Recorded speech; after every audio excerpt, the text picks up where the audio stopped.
ओम नमः सदेभ्यः। ओम नमः सदेभ्यः। ओम नमः सदेभ्यः। आत्म बने परमात्मा हो, शांति सारे देश में है। देश ना सर्वोदय महावीर के संदेश में, महावीर के संदेश में। 199 નંબરનું પ્રવચન 1-8 એસીમાં થયેલો વ્યાખ્યાન. મહિનો એ ચાલે છે, હિન્દી મહિનો આપણો ભારતીય આષાઢ. 1 ઓગસ્ટે થયેલો સ્વાધ્યાય છે અને હવે 2024માં પણ જુલાઈ પૂરું થવામાં છે અને હમણાં જોતામાં ઓગસ્ટે આવી જશે. છેલ્લા આષાઢ અષ્ટાનિકામાં ક્રમમાં પણ બરાબરીની સ્વાધ્યાય પ્રવચનો આપણે સાંભળ્યા, પણ આ નિયમસારના વ્યાખ્યાનો પંખા વગરના સ્વાધ્યાય ભવનમાં બપોરે 3 વાગ્યાના સમયમાં થયેલા છે. શું આપણી તૈયારી છે કે બપોરે અહીંયા રોજ 3 વાગે વગાડીએ તો આપણે આવશું? પંખા અને આ સુવિધા હોવા છતાં બોલો, અમને ઘરના કામ હોય, અમને ધંધા વ્યાપારના કામ હોય, અમે અમારી સગવડતા મુજબ કરશું ને. ખ્યાલમાં આવે છે. સંસ્થા તો સામાજિક છે, એટલે સમાજને અનુકૂળ થઈને જ સંસ્થાને એનું આયોજન કરવું પડે ને. કરે છે. શિયાળો આવે એટલે 8:15, હવે 4-5 વર્ષ થઈ ગયા, 8:15 તો ફિક્સ જ થઈ ગયો. એક વાત વિચારીએ આપણે, ધર્મ કદી સગવડિયું ન હોય. સગવડિયું ધર્મ હોય જ નહીં, ક્રિયાકાંડ હોય. સુવિધાજનક નહીં રહો, સાધના જનક થાઓ. સાધનાને જન્મ આપો, સાધના રત થાઓ. આજનો એક વ્યાખ્યાન કાફી છે. પ્રવચનસાર સંદર્ભવાળી ગાથા 54મી, નિયમસાર 168મી ગાથા. વચ્ચે કળશે આવ્યો, કળશની પણ વાત કરી. જિનેન્દ્ર ભગવંતોના કેટલા વખાણ કર્યા. 3 લોકના નેત્ર છે. ભાષા કેવી વાપરી? 3 લોકના નેત્ર છે. જો કે આ રૂપક આ પહેલાં પણ આવેલું, હમણાં જ 4-5 દિવસ પહેલાં જ આવેલું.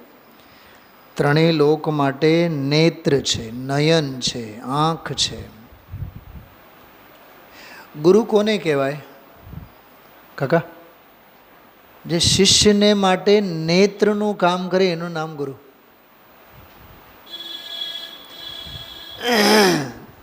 મારી પાસે આ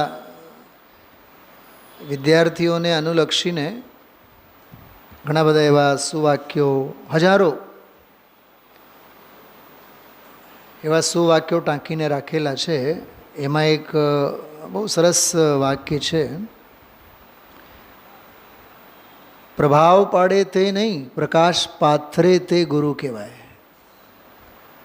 વટ જમાવવાની વાત નથી, પ્રભાવ પાડવાની વાત નથી કે સૂટ પેન્ટ બેલ બોટમ કોટ બ્લેઝર ટાઈ હેર સ્ટાઇલ એને ગુરુ ન કહેવાય. પ્રભાવ પાડે તે નહીં, પ્રભાવ તો સામેવાળાના ઉપાદાનથી આપોઆપ પડે. પાડવાની વાત ન હોય, પડે.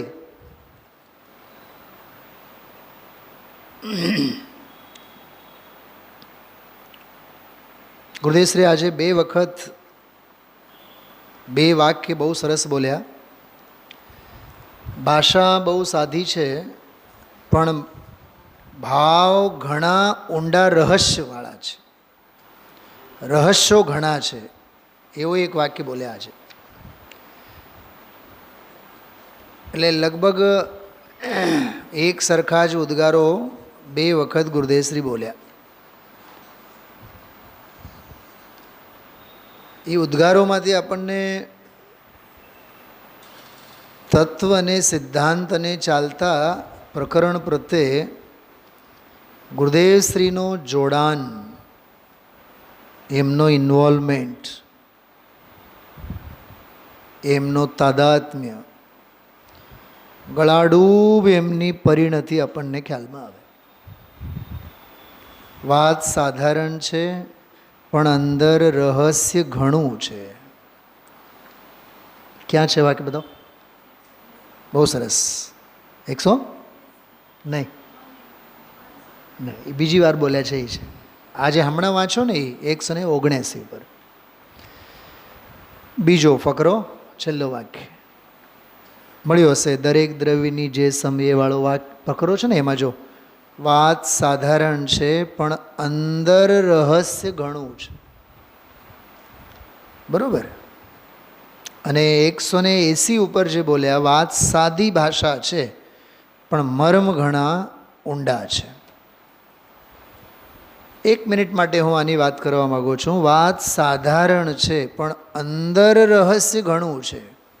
શૈલાબેન, અંદર રહસ્ય એટલે ગાથામાં, ગ્રંથમાં, કે પદમ પ્રમલધારી દેવના હૃદયમાં, કે ગ્રંથ કરતા આચાર્ય કુંદ કુંદ દેવના હૃદયમાં? શેમાં? 4 ઓપ્શન આપ્યા છે. બોલો કાકાશ્રી, તમને પૂછું છું, ફરી એકવાર બોલું છું. ગાથામાં અંદર રહસ્ય ઘણા છે, બોલે ને વાત સાધારણ છે, પણ અંદર રહસ્ય ઘણું છે. તો અંદર એટલે શું એમ? એના 4 ઓપ્શન.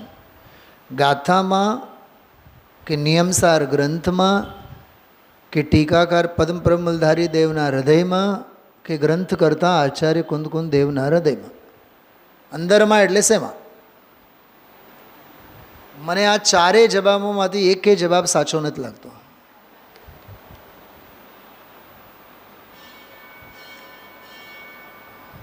શું નિર્મલાબેન, બોલો, જવાબ આપો. અંદરમાં એટલે ગાથામાં નહીં, નહીં. અંદરમાં એટલે શાસ્ત્રમાં નહીં, અંદરમાં એટલે પદમ બ્રહ્મલધારી દેવની ટીકામાં નહીં, અંદરમાં એટલે કુંદકુંદ દેવની ગાથામાં નહીં, કે કુંદકુંદ દેવના હૃદયમાં નહીં. ગુરુદેવ શ્રીના અંતરંગના પરિણમનમાં, એમની પરિણતિની વાત છે, આ કોકની વાત નથી. વિચારજો. અંદરમાં ઘણા ભાવો છે, અંદરમાં રહસ્ય ઘણું છે. 3 પ્રકરણો બહુ આજે હાથ વગે તો ન કહું, હાથ વગે તો જડ વસ્તુ હોય.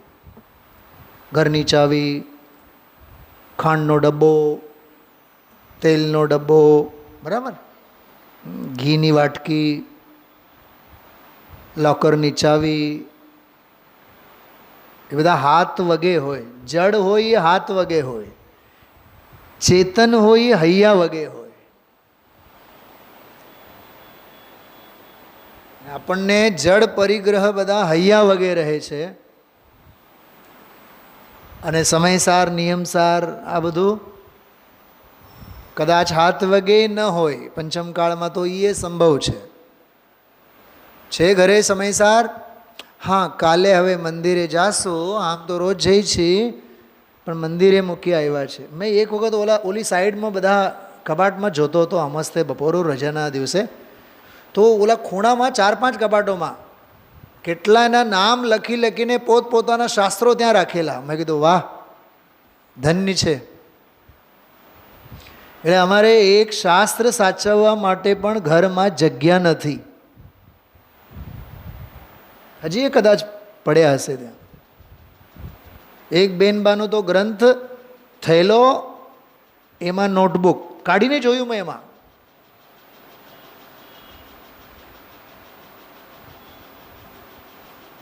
અરે જે ઘરે શાસ્ત્ર નથી, ઘર ઘર નથી, સ્મશાન છે. 5-25 શાસ્ત્રો ઘરે હોવા જ જોઈએ. 5 પરમાગમો છે, પુરુષાશુદ્ધિપાય, મોક્ષમાં પ્રકાશક, જનેન્દ્ર અર્ચના, શાસ્ત્ર સ્વાધ્યાય ગાથા પાઠવાળો, આત્માનુશાસન, સ્વાનુભૂતિ પ્રકાશ, ઉદયશ્રીના વચનામૃતો, બહેનશ્રીના વચનામૃતો, આ બધા 5-50 ગ્રંથો ઘરે હોવા જોઈએ. 5-50 તો હજી હું તમને કહું છું, જ્યાં નજર નાખો ત્યાં શાસ્ત્ર હોવા જોઈએ ઘરમાં.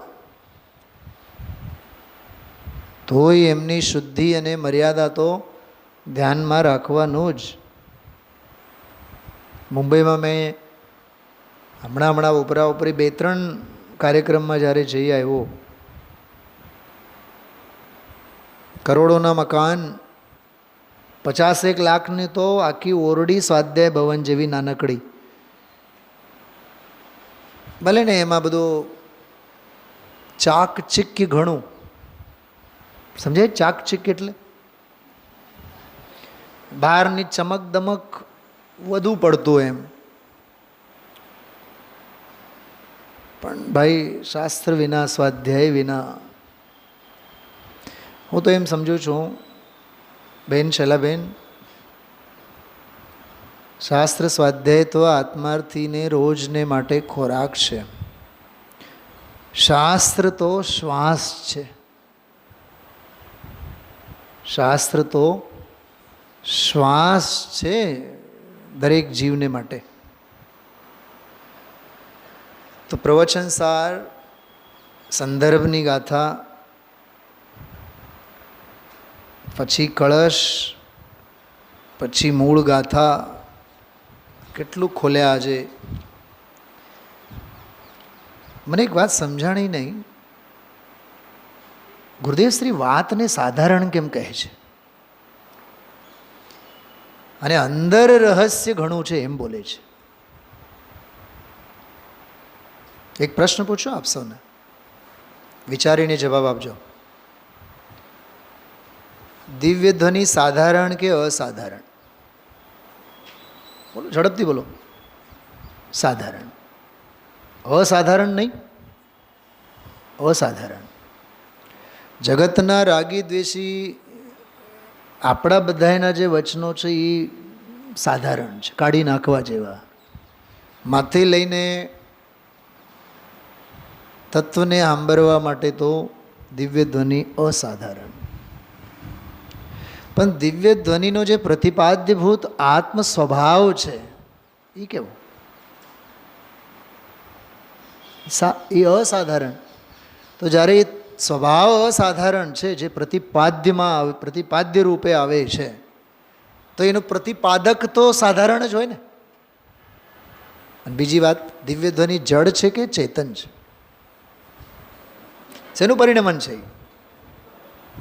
જડનું પરિણમન હોય એ અસાધારણ કેવી રીતે હોય? અરે સમજાય છે વાત? ખ્યાલમાં આવે છે? એ તો જડનું પરિણમન છે, એ તો સાધારણ વાત છે, પરની વાત છે, પર પરિણમનની વાત છે. અસાધારણ તત્વ તો તે છે જે સાધારણ દિવ્ય ધ્વનિનો પ્રતિપાદ્ય છે. ખ્યાલમાં આવ્યું?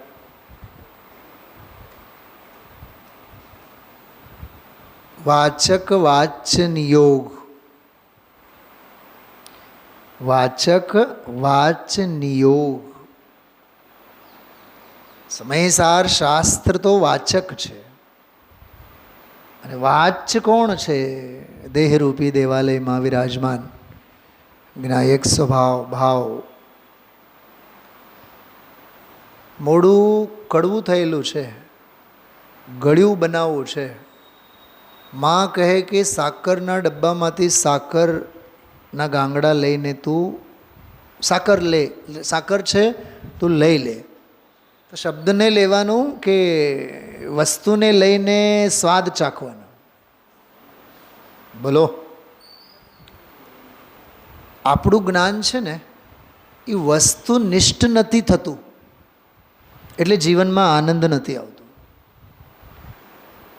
શબ્દનિષ્ઠ રહી જાય છે.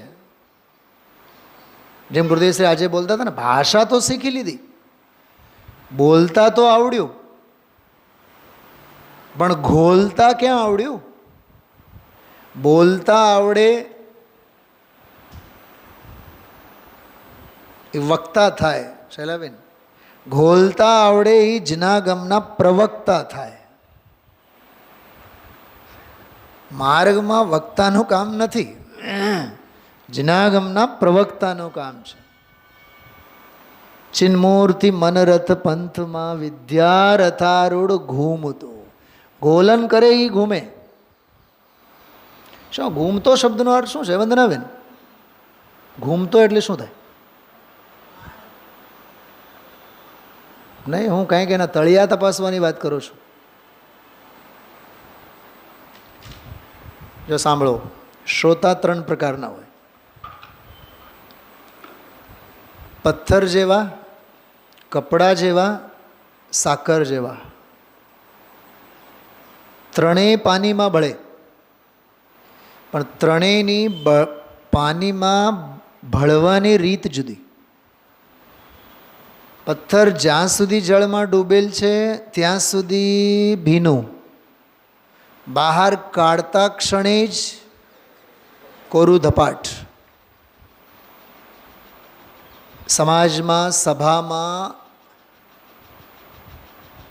હજારો શ્રોતાઓમાં 800-900 શ્રોતાઓ તો આવા જ હોય.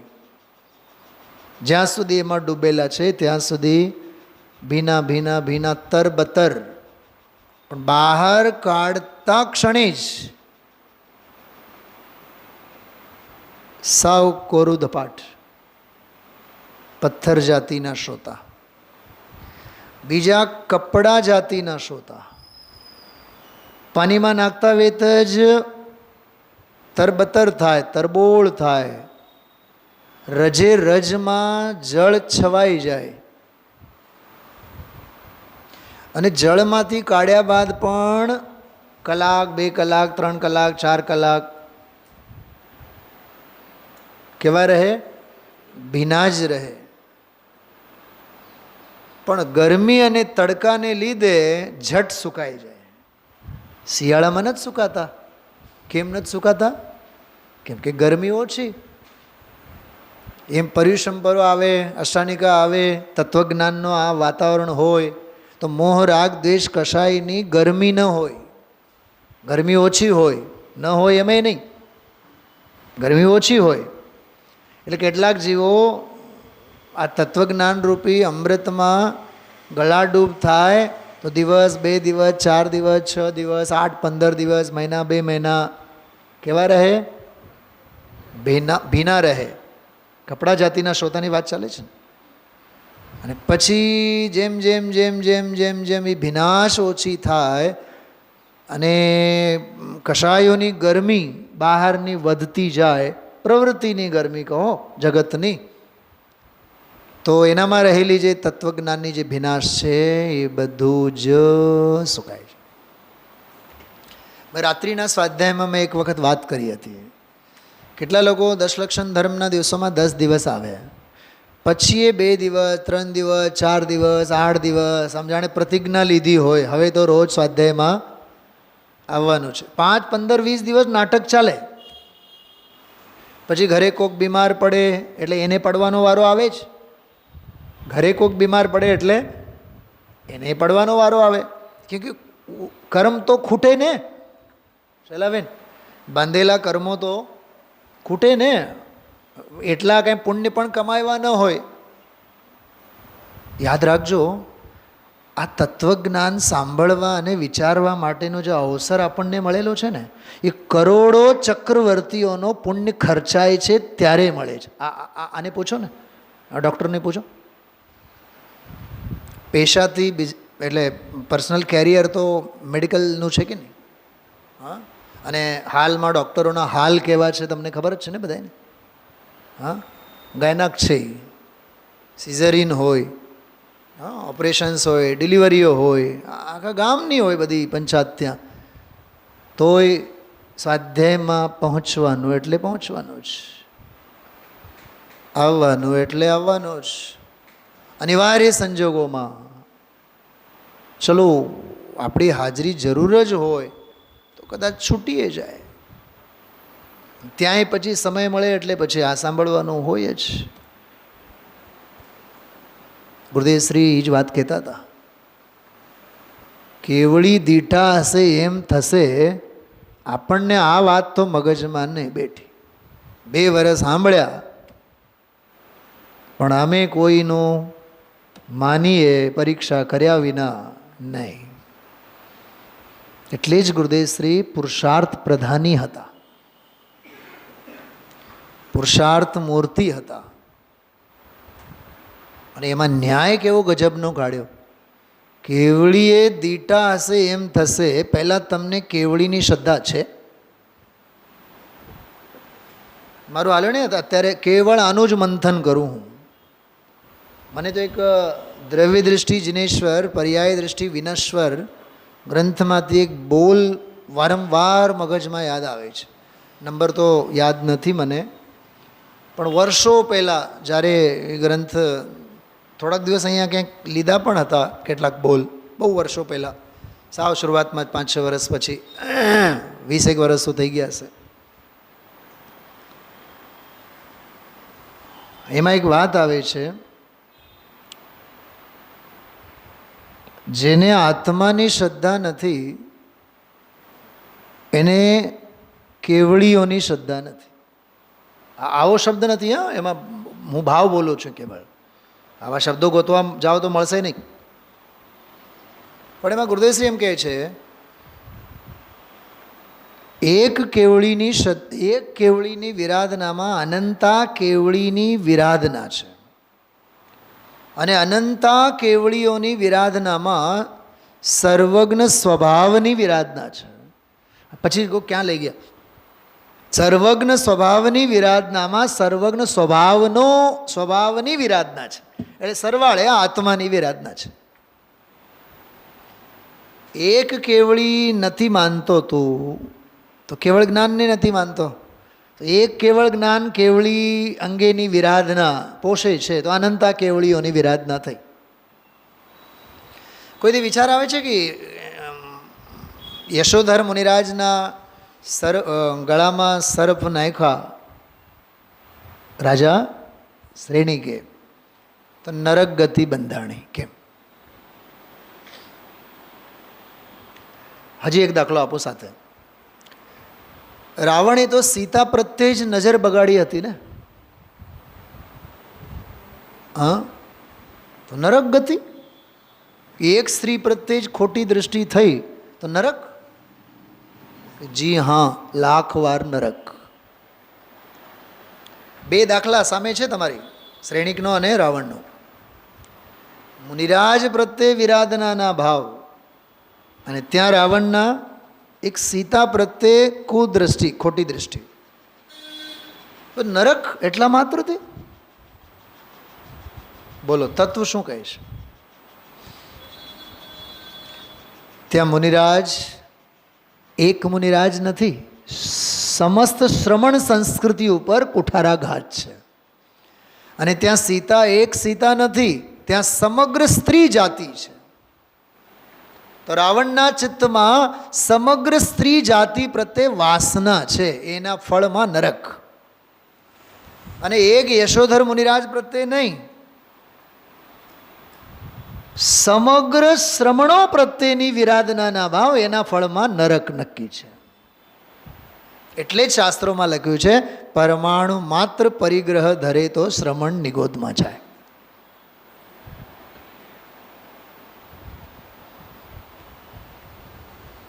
એક કવિ એક બહુ સરસ વાત લખી, હસતા આવડવું જોઈએ, કોક ઉપર નહીં, પોતાની ભૂલો ઉપર.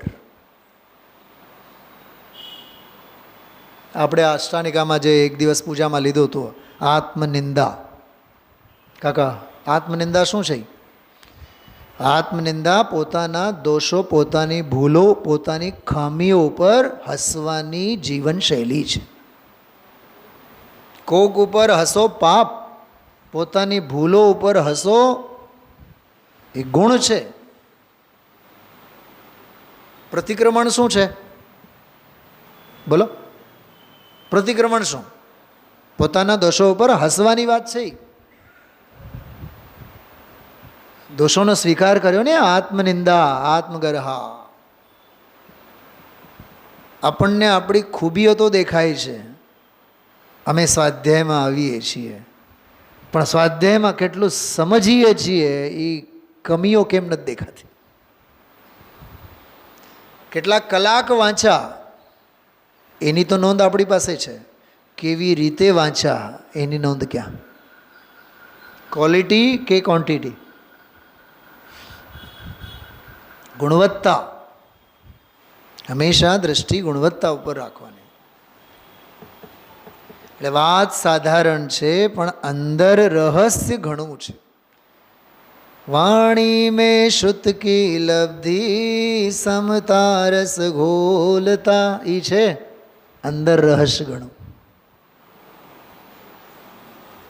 સમજો સમજો રે ચેતન જીવન અનમોલ થા, વીતરાગી પ્યાઉ ખોલા બડે હી ચાવસ.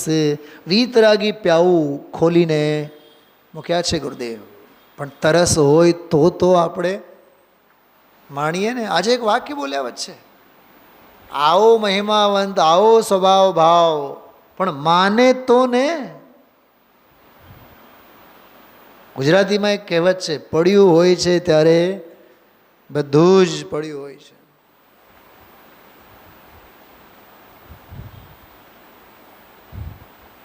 કનૈયાલાલ મુનશી ગુજરાતીમાં એક લેખક. બહુ લાંબી વાર્તા છે, 4-5 પાનાની. 12મા ધોરણમાં જ્યારે અમે ભણાવીએ ને ત્યારે એમ થાય જાણે કે કોઈ પ્રવચન કરતા હોય, વ્યાખ્યાન જ કરતા એવું જ લાગે, એટલી લાંબી વાત. એક વિદેશી વિદાય પામતા હોય છે આપણા ભારતમાંથી. ભારત છોડો આંદોલન પૂરો થયો ને, ભારત સ્વતંત્ર થયું 47-50ના ગાળે, 55ના ગાળે લખેલી વાર્તા છે. 55-60-65ના ગાળે હશે. અંગ્રેજો હજી કેટલાક હતા, ધીમે ધીમે ધીમે બધા વિદાય પામતા. તો ગામના લોકોએ એનો વિદાય સમારંભ રાખ્યો. મિતાભાઈ, જેમ અમે જાશું ને અહીંથી, ત્યારે તમે લોકો વિદાય સમારંભ રાખશો.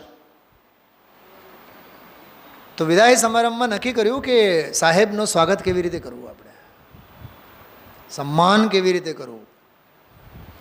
તો કોઈ એમાં એટલું બધું સરસ લખેલું છે, કોઈ જયપુરી શોલ લઈ આવ્યા, કોઈ કલકત્તા ભરતકામ લઈને આવ્યા, કોઈ જોધપુરના અચકન લઈ આવ્યા, કોટ લઈ આવ્યા, એવા બધા 20 બધાની લિસ્ટ આપી.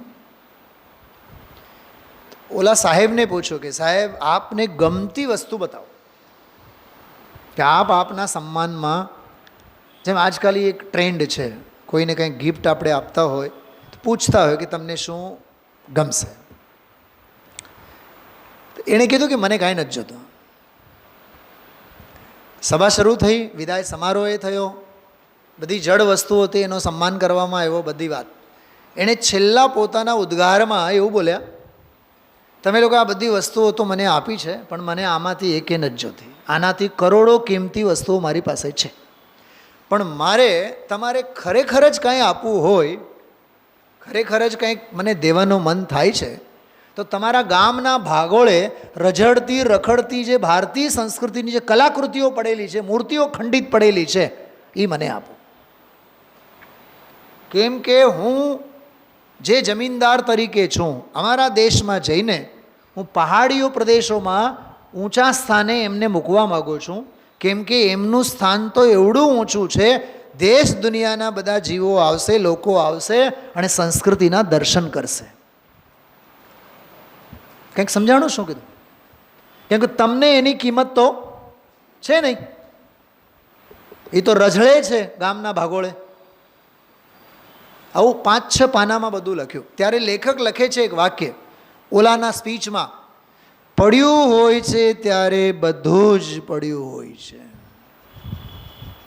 તો એ રઝળતી રખડતી જે મૂર્તિઓ છે ને, બસ એ મને આપો એટલો તમારો ઉપકાર, આટલી તમારી મદદ થાય તો આપો. અને એમાંય ગામના બધા અધિકારીઓ અંદરો અંદર બાજે છે, કોકને પૂછીને અપાય, એમને એમ કેમ અપાય. કા એ રખડે છે ત્યારે તમને એની પડી નથી. શું કીધું? એ રઝળે છે ત્યારે પડી નથી, અને જ્યારે દેવાની વાત આવે, આપવાની વાત આવે તો તમારી માલિકી ભાવ. આનું નામ છે પડ્યું હોય છે ત્યારે પડ્યું હોય છે. કોઈ બહાર ગામથી આવીને ગુરુદેવના વખાણ કરે ને, આપણને એમ થાય કે ઓહો હો હો, વાહ વાહ, વાત સાચી. પણ ગુરુદેવ તો રોજ તમારી સામે છે ને, આપણી સામે તો રોજ જ છે ને ગુરુદેવ, 24 કલાક. બેન શૈલાબેન, લાલુભાઈનો એક 6-7 મિનિટનો બહુ સરસ ક્લિપ છે, મેં કાલે સાંભળ્યું, મારી તો હોશ ઉડી ગયા. કે અજ્ઞાની જે છે ને, એ અજ્ઞાની જ્ઞાનીના વ્યવહારની નકલ કરે છે. સમ્યક દર્શન તો છે નહીં, યથાર્થ દૃષ્ટિ તો છે નહીં, પણ જ્ઞાનીનો આવો વ્યવહાર હોય એટલે આપણા જીવનમાં પણ આવો વ્યવહાર હોવો જોઈએ. તત્વની દૃષ્ટિ હોય નહીં અને કેવળ જ્ઞાનીના બાહ્ય વ્યવહારને અપનાવે અને વ્યવહારાભાસી થાય. એ તો દૃષ્ટાંત આપ્યું. એમ શાસ્ત્રમાં લખ્યું છે કે વ્યવહારે પરપ્રકાશક, વ્યવહારે પરપ્રકાશક. તો સ્વપ્રકાશકપણું તો અંદરમાં પ્રગટેલું છે નહીં, અને વ્યવહારે તો પરપ્રકાશક છે ને, વ્યવહારે તો પરપ્રકાશક છે ને, આટલી વાત માનીને પરપ્રકાશકમાં ગળાડૂબ થાય છે અને સ્વપ્રકાશકથી છૂટી જાય છે. મિથ્યા ભ્રમ છે. આટલી જ વાત છે. 6 કે 6.5 મિનિટનું જ છે, પણ બહુ સરસ છે. બોલ, જ્ઞાનીની ક્રિયાને અપનાવ્યા અને જ્ઞાનીના પરપ્રકાશકવાળી જે અપેક્ષા શાસ્ત્રોમાં છે એની વાતને અપનાવ્યા. એટલે નકલ કરવામાં પણ જે અકલ હોવી જોઈએ એ સમજણ અજ્ઞાનીને નથી. એટલે હું કહું છું, જ્ઞાનીને સમજવું અઘરું છે, જ્ઞાની બનવું બહુ સહેલું છે. જ્ઞાનીને સમજવું બહુ અઘરું છે, કેમ કે જ્ઞાનીનું જે કાંઈ છે એ બધું અંતરંગ છે. તો અંતરંગ તો એના અનુભવ ગોચર છે, અને આપણે અનુભવ કરી શકવાના છીએ એના અનુભૂતિને. એનો અંતર વૈભવ આપણા અનુભવમાં આવવાનો છે.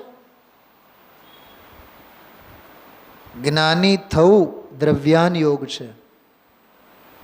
અરે જ્ઞાન સ્વભાવે છું એમ સમજીને જ્ઞાયકમાં ઉતરી જવું એ દ્રવ્યાન યોગ છે. ખ્યાલમાં આવ્યું?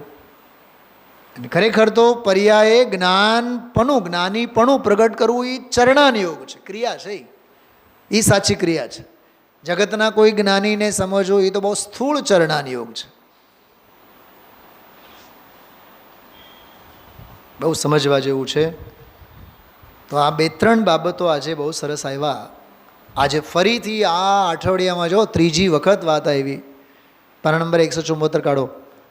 એક સમયની જ્ઞાનની પર્યાય 3 લોક 3 કાળને જાણે, પોતાનો પૂર્ણ દ્રવ્ય જાણે, પૂર્ણ ગુણ જાણે, અને અનંતી પર્યાય છે એને પણ જાણે, તો એક જ પર્યાય જગતમાં છે.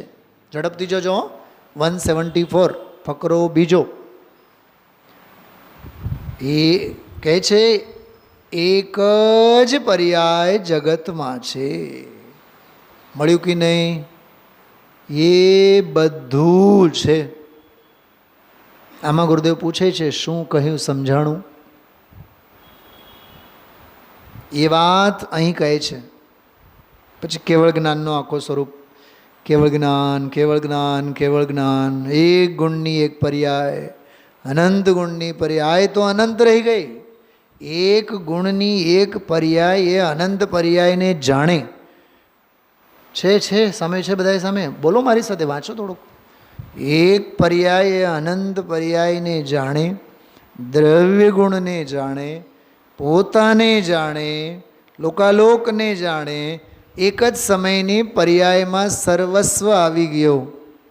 આ વાત કેમ બેસે? શૈલાબેન, આમાં જો સપરપ્રકાશે કેવું છુપાયેલું છે, પકડજો બધાય. પોતાને જાણે એ સ્વપ્રકાશક,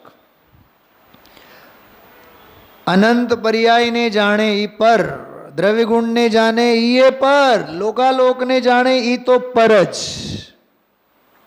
સ્વને જાણે એ સ્વ. આ અંદરમાંનો સપર પ્રકાશક પકડાનો તમને બધાને. આ વાક્ય મેં કેવી રીતે વાંચ્યું સમજાણું?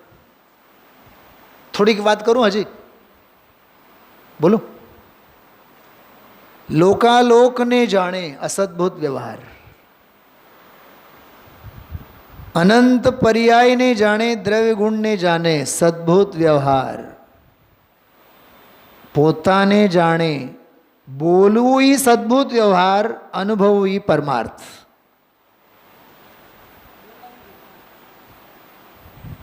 સમજાય તો સમજો. ઘોર સંસાર, સુકૃત હો દુષ્કૃત હો, શુભાવ તો ઘોર સંસાર છે. કેટલી વાર ગુરુદેવશ્રી છેલ્લા કેટલા દિવસથી યાદ કરે છે. નીચેનો ફકરો આખો એ છે. ફકરાનો પહેલું વાક્ય જો, એક સમયની પર્યાય, બોલો, એક સમયની પર્યાય એ એક જ છે. કેમ? દ્રવ્ય નથી, નથી, ગુણો નથી, લોકાલોક નથી, જાણનારી એક પર્યાય છે. ચિત્ત સ્વભાવાય. બેન શૈલાબેન, હમણાં 3-4 દિવસથી જયપુરમાં સમયસારનો ફરીથી સ્વાધ્યાય ચાલુ થયો છોકરાઓ માટે. એમાં શાંતિકુમાર પાટીલે નમઃ સમયસારાય 50 પ્રકારે એ કળશના અર્થ કર્યા. એમાં દેવ, શાસ, ગુરુ, દ્રવ્ય, ગુણ, પર્યાય, કારણ પરમાત્મા, કાર્ય પરમાત્મા, બધું ઘણું બધું કાઢ્યું. એમાંથી ઘણું બધું કાઢ્યું. સ્વાનુભૂત્યા ચકાસતે પર્યાય, સર્વભાવાંતર અચ્છિદે પર્યાય, ચિત્ત સ્વભાવાય ગુણ, ભાવાય દ્રવ્ય, એવી રીતે ઘણું કાઢ્યું. એમાં એક નૈયાયિકની વાત, મતાંતરની વાત આવી. નૈયાયિકો એમ માને જ્ઞાન જ્ઞાનથી જાણતો જ નથી. જ્ઞાનને જાણવા માટે જ્ઞાનાંતરની જરૂર છે. અન્ય જાણે એને, જ્ઞાન પોતાને નહીં જાણે, જ્ઞાનાંતર બીજો એને જાણે. તો એ મતાર્થના ખંડન માટે ત્યાં લખ્યું છે સ્વાનુભૂત્યા ચકાસતે.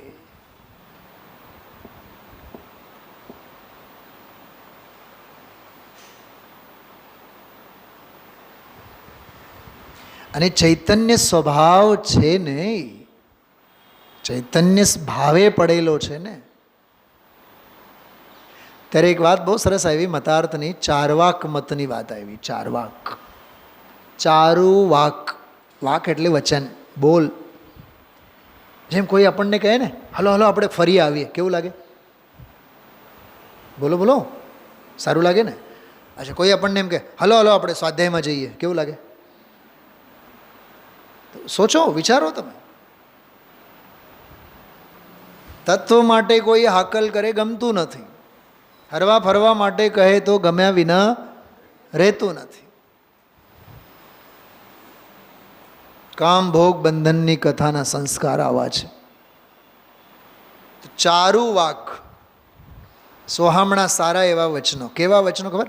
યાવત જીવેત સુખમ જીવેત, જ્યાં સુધી જીવો સુખેથી જીવો. ઋણમ કૃત્વા ઘૃતમ પિબેત, ઋણ કરીને, કર્જ લઈને લોન લઈ લઈને ઘી પીવો. કેમ કે ભસ્મીભૂતસ્ય દેહસ્ય પુનરાગમનમ કુતઃ. આ એક વખત દેહ ભસ્મ થઈ જાય તો, હું તમને એક વાત કરું, આપણામાંથી એકે એવા નથી આવી માન્યતામાં ન માનતા હોય. અરે જ્યાં સુધી જીવીએ ત્યાં સુધી ખાવાનું પીવાનું મોજ કરવાનું. આડા અવળા ભૂલે ચૂકેથી ગમે ત્યારે પણ આપણા મોઢામાંથી નહીં, આપણા અભિપ્રાયમાંથી આવા ઉદ્ગારો નીકળતા હોય. દીકરી મોટી ન થાય ત્યાં સુધી ખાઈ પી લેવાનું, અને વહુ નહીં આવે ત્યાં સુધી પહેરી ઓઢી લેવાનું. શું છે? હા, તમે રૂઢિપ્રયોગ તો સાંભળ્યા છો ને ગુજરાતીનો? ગ્રહિત મિથ્યા તો પડેલું છે, એમાં નિદાન નામનો શલ્ય પડેલું છે. આપણે તો જો કોઈ વસ્તુ ખાવાની બાધા નથી. આપણે તો ભાઈ જો જીવીએ ત્યાં સુધી ખાવાનું. ચારવાક છે તું, ચારવાક જૈન નથી. ચારવાક વ્યક્તિનું નામ નથી, ચારવાક માન્યતાનું નામ છે. તારો ખોટો અભિપ્રાય ચારવાક છે. એટલે જે બહુ મોજમાં રહે, રખડવામાં માને, ખાવા પીવાના ઠેકાણા ન હોય, સ્વૈરાચારી, સ્વચ્છંદી, એ બધાય ચારવાકની કોટીમાં આવે છે. છાતી ઉપર હાથ મૂકીને વિચાર કરજો. અમે ક્યાં ના પાડીએ છીએ? અમે તો રોજ સ્વાધ્યાયમાં જઈએ જ છીએ.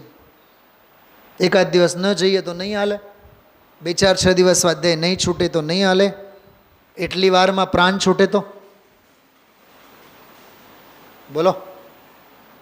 કુરુમતી હશ્ર બતાવ્યા કે નહીં? આજે મરતી વેળા પરિણામો થયા, મરીને પહેલી બીજી નહીં 7મી નરકે. પોતાની પણ વાત કરી. વિદેહ ક્ષેત્રમાં હતા, આચાર્ય કુંદ ત્યાં ગયા હતા, અમે પણ ત્યાં સાથે હતા. કેવા તાળીઓનો ગડગડાટ થયા. એ વિદેહ ક્ષેત્રની મધુર સ્મૃતિ અને ભરત ક્ષેત્રની કરુણ સ્મૃતિ, એ ત્રણેય બહેનો. શું કીધું મેં હમણાં? ત્રણેય બોલો, શું કીધું? બોલ લીના, બોલ. વિદેહ ક્ષેત્રની મધુર સ્મૃતિ, અમે પણ ત્યાં હતા, છેલ્લા પરિણામો બગડ્યા, આ ભરતમાં આવી પડ્યા. એ શું કરુણ સ્મૃતિ છે?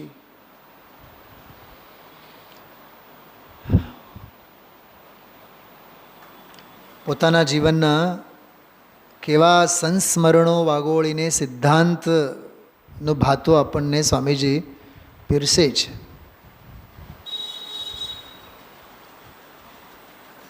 વેગોલો ડાયાભાઈનો 1972નો પ્રસંગ બહુ સરસ સમજાવ્યા. એક સમયમાં એક પર્યાય સર્વને પૂર્ણ જાણે એવી સત્તાની હૈયાથી જગતમાં છે. ઉપર જો સાવ ઉપર જો 175માં પાને ભગવાને જોયું એમાં ફેરફાર નહીં થાય, માટે આપણે કંઈ પુરુષાર્થ નહીં કરી શકીએ. બોલો, આવી માન્યતા મળ્યું? હા, પ્રભુ મેં કહ્યું. બોલો, આવી ઊંધાઈ મારનારને માટે પણ ગુરુદેવ શું કહે છે? પ્રભુ. જેને પ્રભુતા દેખાય એને બધે પ્રભુ જ દેખાય. જેની જડની દૃષ્ટિ હોય ને એને બધે જડ જ દેખાય. ચોરને દુનિયામાં બધા ચોર દેખાય, સજ્જનને આખી દુનિયામાં જ સજ્જનતા દેખાય. શ્રી કૃષ્ણ પાસે યુધિષ્ઠિર અને દુર્યોધન બેવ ગયા. તો એ શ્રી કૃષ્ણે દુર્યોધનને કીધું, દુર્યોધન એક કામ કરો, તમને એક નાનકડો હોમવર્ક, તમારે જેટલા દિવસ જોતા હોય લઈ લેજો, પણ એક સવાલનો જવાબ લખીને લઈ આવવાનો. આ દુનિયામાં સજ્જન કેટલા છે? યુધિષ્ઠિરને બોલાવ્યા, એણે કીધું તમારે એક પ્રશ્નનો જવાબ લખીને લઈ આવવાનો છે કે આ દુનિયામાં દુર્જન કેટલા છે. કયો પ્રશ્ન કોને પૂછાણો છે એ બહુ અગત્યનું છે. 12મા ધોરણના છોકરાઓ બધા આમ આશ્ચર્ય પામે જ્યારે જવાબો આપણે આપીએ ત્યારે. પહેલાં તો પ્રશ્ન જ નહીં સમજાય. કાકા, જેની બુદ્ધિ જ દુષ્ટ છે એને માટે શું પૂછાણું છે? સજ્જન અંગે. એ ભાઈ સાહેબ રખડી રખડીને આવ્યા અને કોરું ધપાટ કાગળ. તો શ્રી કૃષ્ણ કહે, મૂર્ખ, પોતાનું તો નામ લખવું હતું. કોઈ ન મળ્યો તો પોતાનું તો નામ લખવું હતું સજ્જન. પણ પછી શ્રી કૃષ્ણ કહે, વાહ તારી સજ્જનતા, પોતાની દુર્જનતાનો તને કેટલો વિશ્વાસ છે. યુધિષ્ઠિરનો તો સવાલ જ નથી ઉડતો.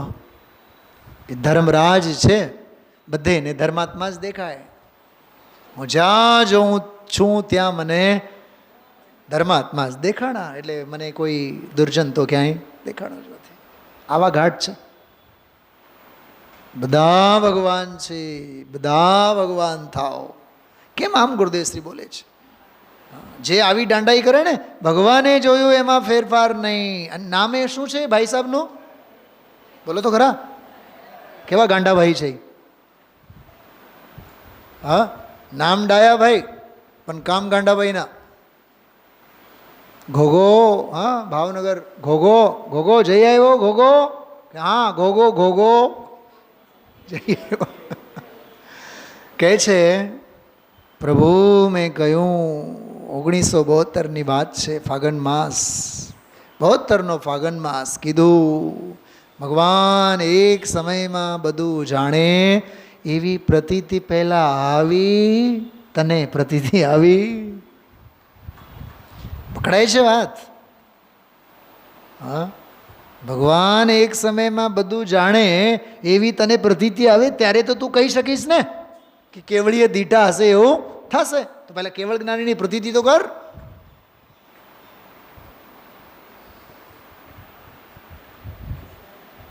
એક સમયમાં એક પર્યાય સર્વને પૂર્ણ જાણે એવી સત્તાની હૈયાતી જગતમાં છે. એવી સત્તાની શ્રદ્ધા ક્યારે થાય? આ બહુ ગજબની વાત છે. ચલાવેન, એવી સત્તાની પ્રતીતિ ક્યારે થાય? કહે છે, પોતાના જ્ઞાયક ત્રિકાળ સ્વભાવ સન્મુખ થઈને એક સમયની પર્યાય બધાને જાણે, અને બધાને જાણે એમ જ થાય છે. પણ એની પર્યાયની દ્રષ્ટિ દ્રવ્ય ઉપર જાય ત્યારે એનો નિર્ણય થાય. થોડુંક બહુ કોમ્પ્લિકેટેડ વાક્ય છે. દ્રષ્ટિ દ્રવ્યની કરવાની છે, નિર્ણય પર્યાયનો થવાનો છે. શું કીધું? કેમ કે કેવળી શું છે? સર્વજ્ઞ ભગવાન કેવળી શું છે? દ્રવ્ય, ગુણ કે પર્યાય? પર્યાય. તો એવી કોઈ પર્યાય છે, સર્વદર્શિત્વ, સર્વજ્ઞત્વ, સકલાર્થ દેશી, એવી કોઈ પર્યાય છે, એવી કોઈ શક્તિ સામર્થ્ય છે. એનો નિર્ણય ક્યારે થયો કહેવાય? જ્યારે જ્ઞાયક પર દ્રષ્ટિ ગઈ ત્યારે કહેવાય. દ્રવ્ય દ્રષ્ટિ થયે, પર્યાય દ્રષ્ટિ સાચી. હજી એક વાત કરો, સાચી પર્યાય દ્રષ્ટિ કોને હોય? અજ્ઞાનીને પર્યાય દ્રષ્ટિ, ખોટી પર્યાય દ્રષ્ટિ. સમ્યક દૃષ્ટિને સાચી પર્યાય દ્રષ્ટિ. કેમ કે પર્યાયને પર્યાય તરીકે જોવાની પર્યાયાર્થિક નહીં કોની પાસે છે? જ્ઞાની પાસે છે. સાચા પર્યાય દ્રષ્ટિવંત તો જ્ઞાની છે. હા હા હા. અરે પોતાની પામરતા, પોતાની દશા અવદશા, પોતાની શુદ્ધિ અશુદ્ધિ ભૂમિકાનું જ્ઞાન છે કે નહીં એણે? અજ્ઞાનીને ક્યાં છે? અજ્ઞાનીને કાંઈ નથી. અજ્ઞાનીને અજ્ઞાન છે. ખરી દ્રવ્ય દ્રષ્ટિ તો જ્ઞાનીને જ, ખરી પર્યાય દ્રષ્ટિ પણ જ્ઞાનીને જ. ઓલો તો પજ્જય મૂળાહી પર સમયાવ. ઓલો પર્યાય દ્રષ્ટિવંત મૂળ છે. આ અમૂળ દ્રષ્ટિ અંગવાળો છે જ્ઞાની. કેવો છે? જો એ અમૂળ દ્રષ્ટિવાળો છે. આમાં જો 232 હતા. સમ્મૂઢ નહીં જે સર્વ ભાવે સત્ય દ્રષ્ટિ ધારતો. સમૂળ નહીં એટલે સમ્યક મૂળતા નહીં. ચલાવેન ભાષા જો, સમ્યક મૂળતા નહીં એટલે 100% મૂળતા નહીં, સાચી મૂળતા નહીં એમ. સમૂળ નહીં જે સર્વ ભાવે. કાલ રાત્રિનો સ્વાધ્યાય તમે સાંભળજો, જો ન સાંભળ્યો હોય તો. એક વાત કરી છે મેં એમાં, જ્ઞાનીની સહજતા કેવી હોય. ભાભી બહુ ગજબની વાત કરી. પીચી રહે તો ભલે, જાય તો ભલે, કમંડલો ઠેકાણે રહે કે પશુ ઉપાડીને લઈ જાય તો ભલે, અમે અમારા સ્વરૂપમાં છીએ. અરે શિષ્યો સાંભળે તો ભલે, સાંભળીને વયા જાય તો ભલે, માર્ગે રહે તો ભલે, માર્ગથી વિચલિત થાય તો ભલે, અમે તો સૌથી નિરપેક્ષ. અને દેહ, જે દેહ છે એ સંયમમાં સાથ આપે તો ભલે, કે રોગાદિકથી ઘેરાય તો ભલે, અમારે દેહે પણ કિંચિત મૂર્છા નવ જોયો. જો તો જગતની વાત તો ક્યાં રહે. આનું નામ છે બાહ્ય સામગ્રીનું જેવું સહજ પરિણમન થાય છે એવું પરિણમન થાય છે. આપણને જરીક ગરમી ઓછી લાગે, વરસાદ પડે, કેવા હરખ હરખ હરખ હરખ હરખ થાય. મુનિરાજને શું થાય? મુનિરાજને હરખ થાય. અને હરખ થાય તો પછી મુનિરાજ ખડખડાટ હસે. મુનિરાજ હસે, એના ઘર વસે. અને મુનિરાજ તો ઘર મૂકીને ગયા છે એટલે હસવાનું એના જીવનમાં હોતું જ નથી. અને આપણા જીવનમાં હસવા સિવાય, અને હસવાનું ઘરે જો ન આવડતું હોય તો લોફિંગ ઝોનમાં જઈએ. ટાંગા મેળ કરવા માટે જેમ જઈએ ને જીમમાં, એમ ગાંડાની જેમ હા હા હા હા હા હા હા લોફિંગ ઝોનમાં જઈએ આપણે ગાંડા વેડા કરવા માટે. તો વિચાર તો કરો. મને તો ઘણી વાર વિચાર આવે, આ જીવને નવ કશાય છે ને, નવ કશાય. વંદનાબેન બોલો, પહેલી કશાય કઈ? આને હજી હાસ્યના સંસ્કારો નાખવાની પડી છે. શું કીધું? આ જીવને હજી હાસ્યના સંસ્કારો નાખવાની પડી છે. અને જ્ઞાનીઓ તારા અજ્ઞાન ઉપર હસે છે. હસી આતી હૈ કે માનો સિદ્ધ ભોજન ખોજતે. મને તો જે બાઈઓ, જે છોકરાઓ, ભલે મારા હોય કે તમારા હોય, કોઈના પણ હોય, નહીં એન્ટરટેનમેન્ટ તો હોવો જ જોઈએ ને, અને થોડુંક હરવા ફરવાનું તો હોવો જ જોઈએ ને, ટ્રાવેલિંગ તો હોવો જ જોઈએ ને. કોઈક દિવસ છે ને તમને હું પ્રવાસ અને યાત્રા એ બેઉ વચ્ચે શું ફેર છે હું તમને બતાવીશ. આખો અડધી પાઉન કલાકનો વિષય છે. પ્રવાસ પૂરો થાય, યાત્રા અવિરલ ચાલુ હોય. પ્રવાસમાં થાક હોય, યાત્રામાં આનંદ હોય. પ્રવાસમાં જોવાલાયક સ્થળો હોય, યાત્રામાં જાતને જોવાનું હોય. પ્રવાસમાં દુનિયાને નિહાળવાનું હોય, યાત્રામાં જાતને નિહાળવાનું હોય. પ્રવાસમાં જડ સંયોગો હોય, યાત્રામાં ચૈતન્યના આયતનો હોય.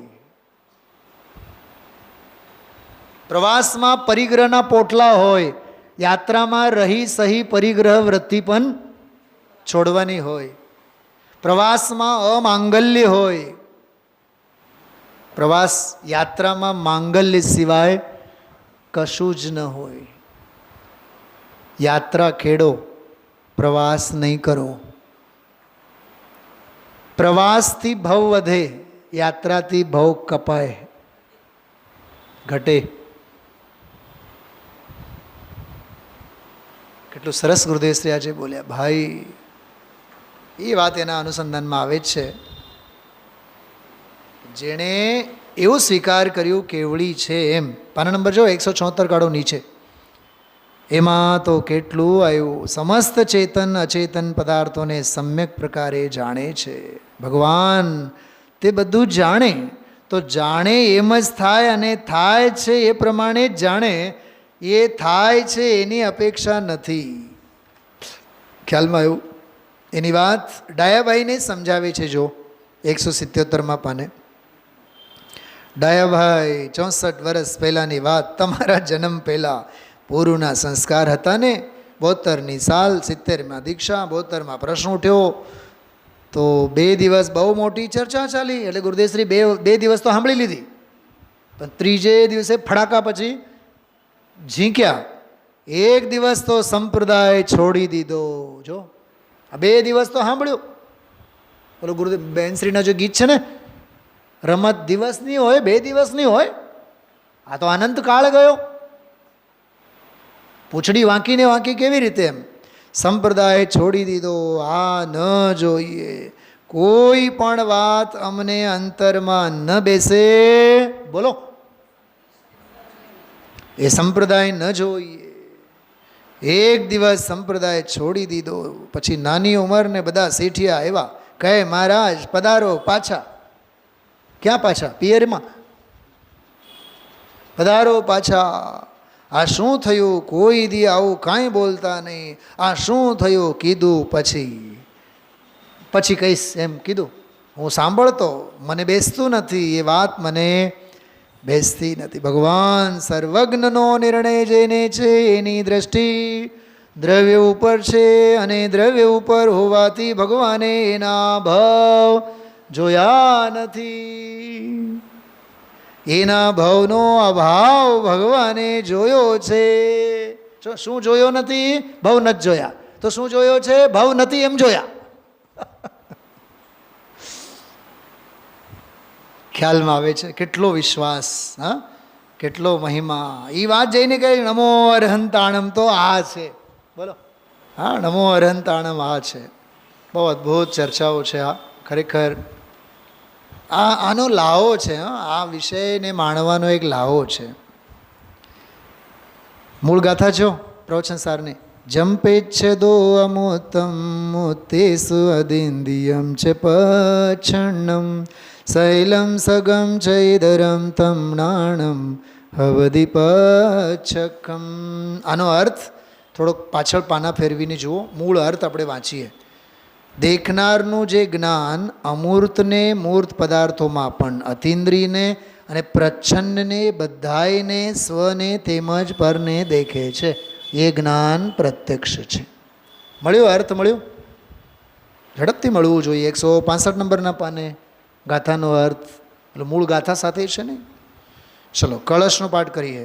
સમ્યગવર્તી ત્રિભુવન ગુરુ શાશ્વતાનંત ધામા લોકાલોકો સ્વપરમખિલમ ચેતના ચેતનમ ચ તાર્તેયમ નયનમપરમ કેવલ જ્ઞાન સંજ્ઞમ તેનૈવાયમ વિદિત મહિમા તીર્થનાથો જિનેન્દ્ર. આ બધા કળશો છે ને, આ ત્રિલોકી જિનેન્દ્ર ભગવંતોના ગીત છે. આ ભગવંતોની શ્રેષ્ઠ સ્તુતિઓ છે. આ સ્તુતિપરક કળશો છે બધા. કેવળ જ્ઞાન નામનું જે ત્રીજું ઉત્કૃષ્ટ નેત્ર છે, તેનાથી જ જેમનો પ્રસિદ્ધ મહિમા છે, જેઓ 3 લોકના ગુરુ છે અને શાશ્વત અનંત જેમનું ધામ છે, એવા તીર્થનાથ જિનેન્દ્ર લોકાલોકને અર્થાત સ્વપર એવા સમસ્ત ચેતન અચેતન પદાર્થોને સમ્યક પ્રકારે જાણે છે. એક શબ્દ તરફ ધ્યાન ગયું બધાનું. જાણે છે બધાની બધી વાત બરોબર, પણ બીજી લીટીમાં જો શાશ્વત અનંત જેમનું ધામ છે. આ શું છે? બહુ માર્મિક વાત છે. લીન રહે નિજ શુદ્ધાત્મયે, શુદ્ધાત્મ में प्रतिक्षण हो आनंद महान. શાશ્વત અનંત ચૈતન્ય જેનો ધામ છે. વિચારજો. ઓમ નમઃ.